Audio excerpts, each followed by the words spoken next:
Bom dia, boa tarde, boa noite, boa madrugada, galera. Como sempre, depende do local do mundo que você está vendo esse vídeo e do horário, como é que vocês estão. Sejam bem-vindos novamente aqui. Os meus trabalhos, graças a Deus, estão indo bem, estão correndo bem, então a rotina está corrida. Mas não parei com os vídeos, não continuo aqui. Inclusive, a gente volta na programação, a ideia é voltar à programação normal no FutiJotas. Então, aqui quem está chegando a gente, vindo esse vídeo pelo meu Instagram pessoal, pelo Instagram do FutiJotas, o pessoal que está chegando pelo Twitter, o pessoal que está chegando também pelo YouTube, né, que também estamos expandindo as nossas redes sociais para divulgar falando sobre futebol, claro. E hoje, sem muitas mais delongas, falar de Copa do Mundo, né, galera? Tá acontecendo lá no Catar e eu praticamente gosto muito da competição. Tem algumas coisas, e quero assim comentar. Vou fazer um panorama geral, né? Que a gente começou, tô gravando esse vídeo no sábado, depois dos jogos das oitavas de final, já com a Argentina e a Holanda avançando para a próxima fase, vamos se enfrentar já nas quartas de final, duelo que promete, né, mas que mostra de novo algo que a gente está vendo em vários jogos da Copa. Não se ganha. Hoje você não. É muito difícil você ter um nível muito diferente técnico das seleções. A gente tem que falar, pô, você tá falando do Messi, você tem o Vini Júnior, você tem o Neymar, você tem o Mbappé, Benzema, você tem o Neuer, tem o Thomas Müller, você tem vários jogadores, seleções de nome, então elas são consideradas favoritas porque elas têm os melhores jogadores, né? A quantidade, você não vai comparar o Argentina, o que o Brasil revela com o nível que aparece de um jogador, por exemplo, da Arábia Saudita, da Coreia, são níveis distintos, mas como eu já imaginava, a disputa da Copa no final do ano, ela ia se pegar muito na parte física dos jogadores. E está se confirmando, a gente está tendo várias lesões. Jogar lá no Catar não é fácil por conta da temperatura. Então tem toda uma questão, por mais os estados climatizados, é mais desgastante, tanto que os jogos são à noite lá, mas tem toda essa questão. A gente está bem no cenário de campo, então você vê a questão das 5 substituições mudou muito o futebol. Então hoje você consegue fazer o jogador ir até o limite e de repente no segundo tempo, que você tá vendo isso acontecer em vários jogos, né? Hoje mesmo, a Argentina e a Holanda, elas abriram vantagem 2-0 e os Estados Unidos chegou a fazer um gol e chegou a começar a dar problema para a Holanda, mas acabou levando o terceiro, e aí decidiu a partida. A Argentina tomou sufoco, fez 2-0, parecia que estava decidido, já o pessoal achando que vai ser goleada, e a Austrália achou um gol, né? Porque a bola desviou, o goleiro ia defender, quase fez um golaço empatando, então foi para cima, acreditou, teve chance de a gente ter a primeira prorrogação. Isso é bom também para a gente entender, nós brasileiros, de uma forma geral, que gostamos de futebol, temos um pouco. Eu vejo muito torcedor isso, tem muito torcedor de nariz empinado que tem muita soberba. Por não conhecer ou por valorizar demais o seu time, ou menosprezar demais os rivais, eu já vi torcedor, não, pô, já estamos, olha, nosso caminho ficou.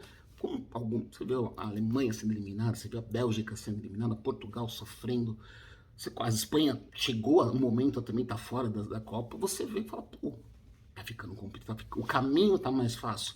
No papel, sim, tem seleções que você normalmente considera, né, que você já tá acostumado a ver jogar, caindo cedo na competição. Saiu na fase.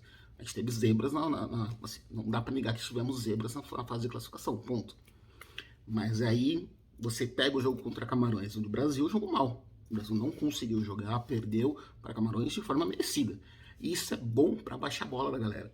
Assim, eu acho que em campo, eu conheço bem o trabalho do Tite, né? Acompanhei muito ele aqui no futebol brasileiro, principalmente no Corinthians, e isso antes mesmo de aprofundar ainda mais do lado jornalístico, mas já tinha mais uma visão imparcial, assim, tentava ver de uma forma mais abstrair da época do Corinthians, né?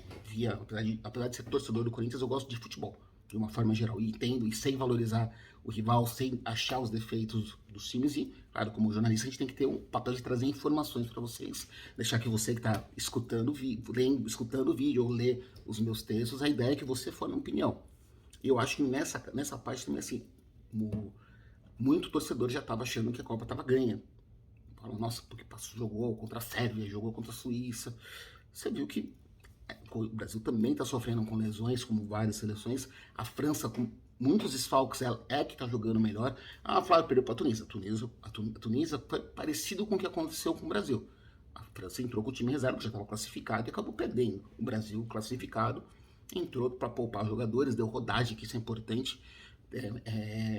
é importante você colocar alguns jogadores. O único atleta que não entrou em campo ainda pela seleção foi o Everton. Os outros 25 jogadores tiveram uma oportunidade de disputar efetivamente a Copa do Mundo, entrar em campo para poder saber o que é uma Copa do Mundo, o que é uma competição. A gente sabe que é o peso da estreia, é um outro ambiente, você vê as torcidas, é algo. A atmosfera é muito diferente. Então, você colocar o cara, imagina precisando colocar o Pedro para resolver nas oitavas de final contra a Coreia, ou pegar nas oitavas contra uma Coreia, ou se avançar, pegar uma seleção considerada grande, você fala, meu, jogo 0x0 ou 1x0 para os caras e Pedro entra para resolver. A chance do jogador entrar ainda frio, com aquela coisa de estrear na Copa, é pesada. Então, o fato de já ter quase todos os jogadores já terem pelo menos jogado pelo menos meio tempo, 30 minutos, alguma coisa assim, já dá uma bela aliviada. E a perder, você fala, olha, a gente tem defeitos, tem coisa para melhorar. O Brasil não tá fazendo uma Copa dos Sonhos, a gente tem alguns destaques aí. Para mim, eu acho que a dupla de zaga tá jogando bem. A gente tem o Thiago Silva e o Marquinhos jogando. O Éder Militão, quando precisou jogar na direita, né, com a lesão do Danilo, não comprometeu. Você tem o Casemiro, que para mim, eu vejo ele fazendo uma função tática muito importante. E eu vou, assim, entendo também até a questão do Paquetá, que são dois jogadores que eles, por conta do esquema ofensivo do Tite, que para mim é meio que surpreendente, né?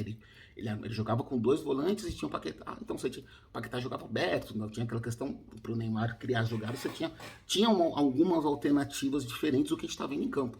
Hoje não, ele colocou o Lucas Paquetá, recuou para jogar de segundo volante, então ele precisa se dedicar mais na marcação, o Casemiro mais ainda, e aí você dá liberdade. O Neymar que se lesionou, mas o Neymar com a bola nos pés é um cara que tem bem muito diferenciado.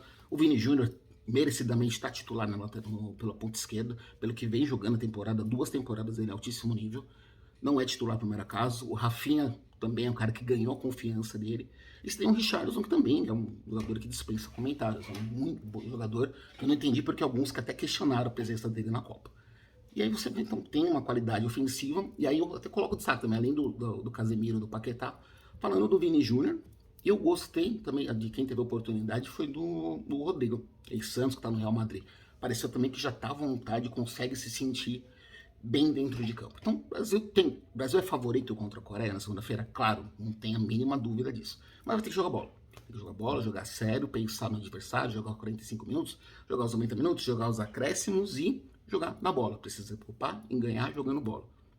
De preferência, se conseguir ganhar jogando bem, melhor ainda. Pô, se conseguir fazer um 3x0, um 4x0, fazer uma goleada, nada é impossível, mas tem que jogar sério, se preparar para poder seguir à frente e quem sabe finalmente conseguir o Hexa. Lembrando que sim, a gente já está com um intervalo muito grande, né? A última conquista foi em 2002, quando a gente ganhou o Penta. Então já vamos para 20 anos. Se não aconteceu o Hexa agora, o Brasil vai chegar ao mesmo jejum de títulos que teve de 70 para 94. O Brasil, entre o tricampeonato e o nossa, fugiu o termo, galera, de verdade, com 4 títulos. Caraca, eu tô com o computador desligado. Quando venceu o seu 4º título, o Brasil ganhou o Tetra. Porra, desculpa. Já foi. Tá no vídeo. Galera, desculpa esses pequenos lápis, mas tinha lá o Galvão gritando, tetra, e eu esqueci esse tempo. Então, quando o Brasil ganhou o Tetra, e entre o trio e o Tetra, foram 24 anos. Então, se acontecer, de repente, de não dar certo, tá batendo na madeira, o Brasil só vai ter a chance de ganhar o Hexa, ganhar mais uma vez a Copa do Mundo, daqui a 4 anos, somente 2026. Então, vai repetir um jejum que aconteceu lá nos anos 70. Torça para que não aconteça isso, de repente acho que é um título que merece, acho que tem uma geração muito boa. E aí, assim, para fechar o vídeo, além de tudo, você pega a idade da maioria dos jogadores, tem exceções, tem jogadores muito veteranos, alguns questionam até porque ainda estão na seleção. Mas o Thiago Silva tá jogando bem. É um cara que você tá somente ele. Mas você tem o próprio Rodrigo, você tem o Richarlison, você tem o Vini, você tem o Paquetá, você tem Marquinhos, Éder Militão, enfim, a gente tem uma geração que vai disputar tranquilamente mais uma outra Copa em alto nível. Então, mesmo que não ganhe o Hexa, agora em 2022, cria uma base muito boa para daqui 4 anos. E aí é só você começar a trazer. A gente tem uma geração que está aparecendo muito bem. Eu acompanho muito categoria de base, principalmente das seleções. Eu acompanho, eu converso, participo de entrevistas, participo de coletivos com o pessoal da CBF. E acabo tendo contato, eu acabo vendo muito. E você vê nas seleções de base também só tem 2 problemas, né? As laterais, eu acho que é o nosso setor um pouquinho mais carente, lateral esquerda e lateral direita. Por exemplo, na lateral esquerda, para mim, acho que se não tivesse lesionado, o Guilherme Arana seria titular com o Tite na Copa. Então talvez ele vai ser um nome, mas para a direita ficou aquela dúvida: não vai o Dani Alves, vai quem? Mas no gol a gente está bem servido, na zaga a gente está muito bem servido.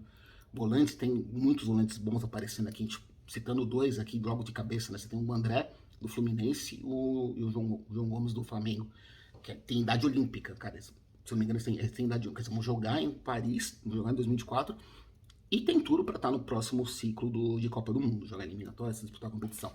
E no ataque, pô, aí falta vaga, tanto que o Tite levou 6, 7 atletas pro ataque e ainda deixou gente boa de fora. Então é isso, galera. Hoje um vídeo falando um pouquinho de seleção, falando um pouquinho de Copa do Mundo. Não queria deixar de falar esse lado, cara, que é outra coisa que eu gosto muito na Copa do Mundo. É você ver a emoção a emoção de quando você não tem interesse na partida, né? Você assistir o jogo por assistir. Ver a emoção dos japoneses, a emoção dos coreanos, né, nos gols, você vê o pessoal da Arábia Saudita quando ganhou da Argentina, o próprio pessoal de Camarões, a festa que eles fizeram por ter ganho no Brasil. Então, isso é uma outra coisa legal da Copa, né? Às vezes você fala para equipes, seleções teoricamente mais fracas, né? É difícil a gente ter uma zebra em Copa do Mundo, assim, finalista, uma seleção campeã, mas você vê eles comemorando essa evolução, essas vitórias inesperadas. Ou hoje, com a Austrália, pô, foi um jogo duro contra a Argentina, sabia? Casa de apostas, a diferença para quem era favorito era nítida, claro. Estamos falando de Alemanha, estamos falando da Argentina, estamos falando da Austrália. Tá falando de uma seleção que tem Messi, de Maria, de Bala, enfim. E os caras saíram aplaudidos, porque o torcedor entendeu que eles se entregaram, fizeram o máximo possível. Isso é muito legal, de você falar, meu, futebol pro futebol. E também a emoção que você fala, meu, jogador, a gente fala, eu escuto algumas pessoas falando, meu, o jogador é mercenário, o jogador só joga por dinheiro. Cara, você vê o Suárez, o Suárez chorando por eliminação. Cara, ele tem a vida ganha, ele tá pra encerrar a carreira, assim, não vai ter muitos anos de futebol e tá lá disputando e sentiu a eliminação, cara. Tava lá no banco, já tava chorando, cara. Então você acha que isso é só dinheiro? Ainda mais a seleção? Então não, galera. Felizmente também a Copa do Mundo é boa para renovar essas coisas. Você fala, meu, o amor pelo futebol, você vê as expressões, elas contam muito. Beleza, galera? Por hoje é só. Abraços.